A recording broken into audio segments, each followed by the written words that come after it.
बिस्मिल्लाहिर्रहमानिर्रहीम। इस वक्त हमारे ज्योमेट्री के लेक्चर्स कंटिन्यू हैं जो डिफरेंट एनटीएस या एंटी टेस्ट में काम आने वाले क्वेश्चंस पे बेस कर रहे हैं। तो इसमें बेसिक सारी कंप्लीट हो चुकी। अब हम लेक्चर नंबर 11 पर पहुंचे हैं।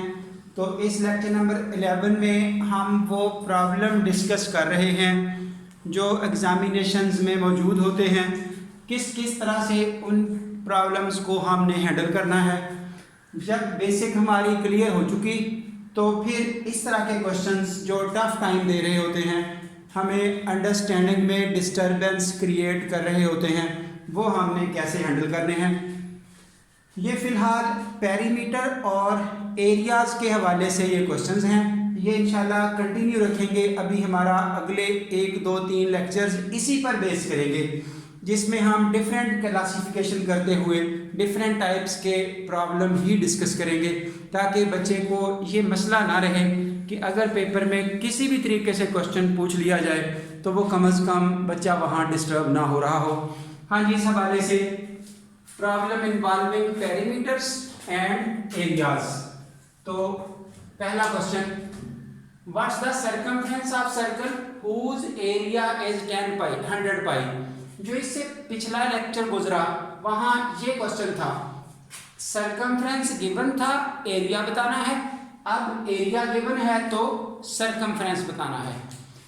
सर्कमफ्रेंस निकालना हो या एरिया निकालना हो सर्कल का, वी नीड ओनली रेडियस।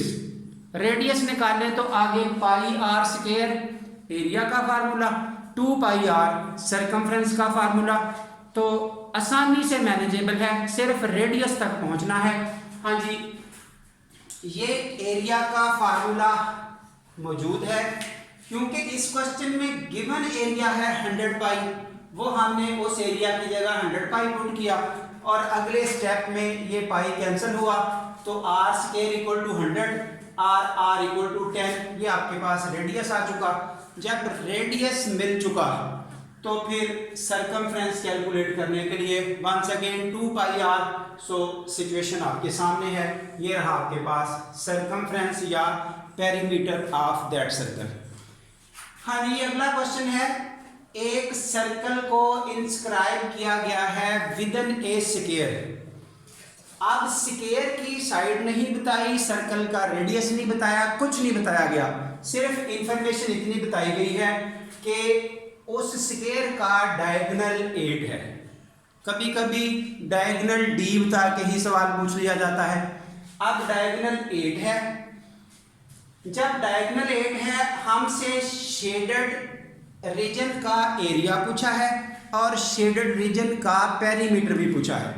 दोनों क्वेश्चन पूछ दिए गए हैं। जाहिर है एग्जामिनेशन में तो कोई एक पूछा जाएगा। हमें कैलकुलेशन पर्पसेस को आसान करने की खातिर एक ही जगह पर ज़्यादा चीज़ें डिस्कस की जा रही हैं ताकि कैलकुलेशन वही करनी पड़े, इंफॉर्मेशन ज़्यादा बता हो जाए। तो इस हवाले से शेडेड रीजन का एरिया भी बताना है यहाँ पर और शेडेड रीजन की बाउंड्री सर्कमफ्रेंस या पेरीमीटर भी बताना है। तो जब सर्कल के साथ डील करना हो, सर्कल की डीलिंग सिर्फ रेडियस पर बेस करती है। अब इस सर्कल का रेडियस कैसे आएगा? जब हमें यहां से लेकर यहां तक डायगोनल बता दिया गया स्क्वायर का, तो स्क्वायर की ये साइड और ये साइड, चारों साइडें बराबर होती हैं।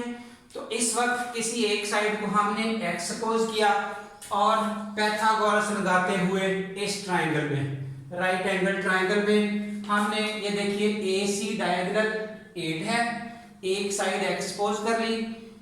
पाइथागोरस अप्लाई करते हुए हमने ये स्टेटमेंट डील की, दैट इज x, यानी कि one side of the square. ये 32 का रूट है जिसको बार बार इस तरह सॉल्व करके दिखाया जा रहा है क्योंकि एग्जामिनेशन पेपर में इस तरह के आंसर चॉइस होते हैं। हाँ जी, अब जब आपके पास ये AC डायगोनल के मुताबिक एक साइड कैलकुलेट कर ली, वो आ गई 4 स्क्वायर रूट 2। तो यही साइड अगर हम थोड़ी सी इस तरह मैनेज करने की कोशिश करें तो जितनी ये रेड लाइन ड्रा की गई है ये उतनी ही साइड है x। इट मींस जो x की वैल्यू 4 स्क्वायर रूट 2i है, वही आपके पास ये डायामीटर बन गया है, सर्कल का डायामीटर। जब उसको हाफ करेंगे तो वो रेडियस आ जाएगा। यही लिखी है diameter of the circle equal to side of this square. ये साइड ऑफ द स्क्वायर, ये डायामीटर ऑफ द सर्कल, ये दोनों वही बात। और अब रेडियस उस डायामीटर का हाफ करेंगे तो रिजल्ट इज दिस, ये जहां रहा आपके पास रेडियस। जब सर्कल का रेडियस मिल गया तो सर्कल की बाउंड्री भी मिल जाएगी और सर्कल का एरिया भी मिल जाएगा। हाँ जी, अब पेरीमीटर ऑफ द स्क्वायर, जब हम इस बड़े स्क्वायर की बात करेंगे, इसकी बाउंड्री कैसे आएगी?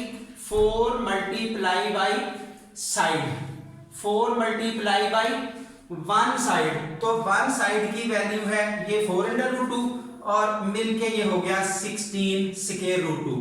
उसके बाद सरकमफ्रेंस ऑफ द सर्कल, जब सर्कल के सरकमफ्रेंस की बात करेंगे तो वो 2 पाई आर के फार्मूले से आपके पास ये आ चुकी। और अब जिस वक्त हम इस शेडेड रीजन के पेरीमीटर की बात करेंगे तो शेडेड रीजन का पेरीमीटर, एक तो ये सर्कल की बाउंड्री लगी हुई है, दूसरा ये बाहर इसकी बाउंड्री लगी हुई है, तो दोनों को हमने ऐड कर देना है, स्क्वायर प्लस सर्कल। तो जो स्क्वायर है उसका आपके पास आ चुका 16 स्क्वायर रूट 2 और जो ये साथ सर्कल है उसका 4 पाई अंडर रूट 2।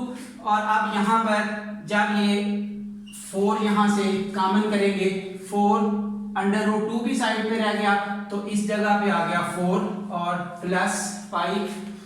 ये आपके पास रहा रिजल्ट, पेरीमीटर या boundary of the shaded part. Shaded part में सर्कल की बाउंड्री प्लस ये बाउंड्री, जहां जहां शेडिंग है तो उसका पेरीमीटर पूछा गया था, ये सर्कल प्लस स्क्वायर।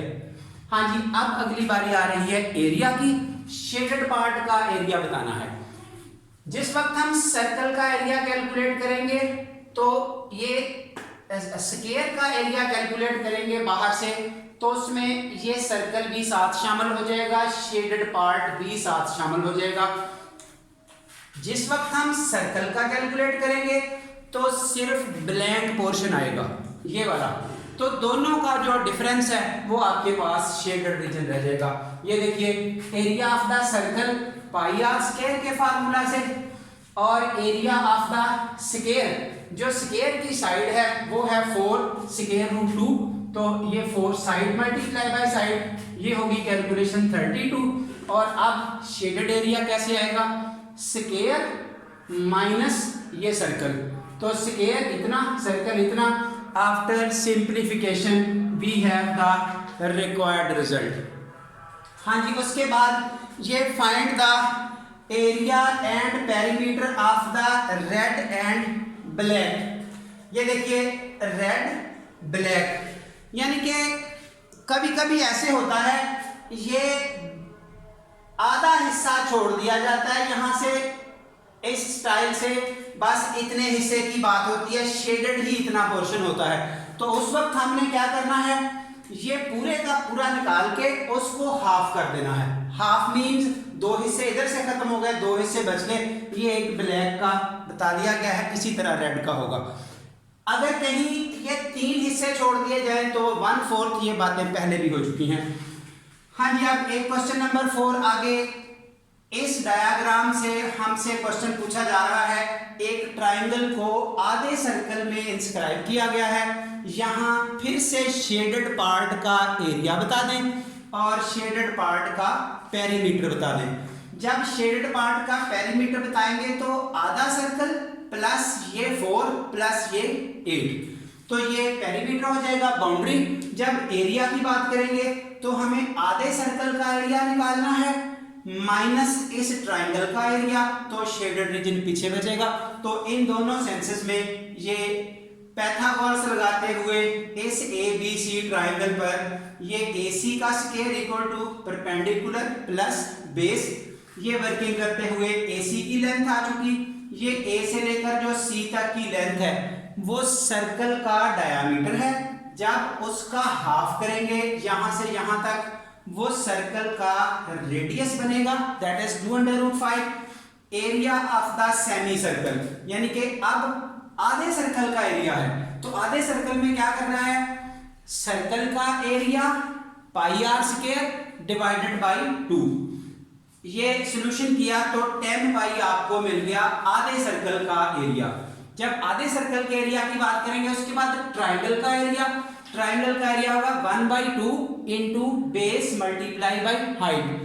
बेस और हाइट कौन सी दो साइडें होती हैं जो 90 पर अटैच्ड हों, 4 और 8 90 पर अटैच्ड हैं, तो आपके पास ये ट्राइंगल का एरिया आ गया। और दोनों का डिफरेंस आधे सर्कल का माइनस ट्राइंगल का ब्लैंक पार्ट निकल जाएगा, तो remaining is shaded part. Shaded part ये एरिया की हद तक। अब है इस शेडेड पार्ट का पेरीमीटर, जिसमें आधा सर्कल प्लस ये 8 और 4। ये देखिए पूरे सर्कल का बाउंड्री होती है 2 पाई आर, ये उसको हाफ किया ताकि वो आधी हो जाए, प्लस वो 4 प्लस 8, तो ये आपको पेरीमीटर मिल जाएगा शेडेड पार्ट का। ये आपका 2 से 2 कैंसिल हुआ, पाई इंटू आर। रेडियस हम इधर से पहले कैलकुलेट कर चुके हैं, वो वैल्यू पुट करते हुए आपके पास शेडेड रीजन का ये पेरीमीटर आ चुका। तो ये कोशिश की गई है पेरीमीटर और एरियाज को मिक्स्ड पोजीशन में हल करने की। कमिंग लेक्चर्स भी इंशाल्लाह 2-3 इसी स्टाइल के होंगे, जिसमें हम डिफरेंट क्लासेस के ऐसे पुराने पेपरों में आए हुए क्वेश्चंस को डिस्कस करेंगे। अगर कहीं कोई डिफ़िकल्टी आपको फील हो, किसी लेक्चर के हवाले से कोई और इन्फॉर्मेशन चाहिए हो, तो वाया कमेंट्स आप बता सकते हैं। इंशाल्लाह हम आपको गाइड करते रहेंगे हर हवाले से।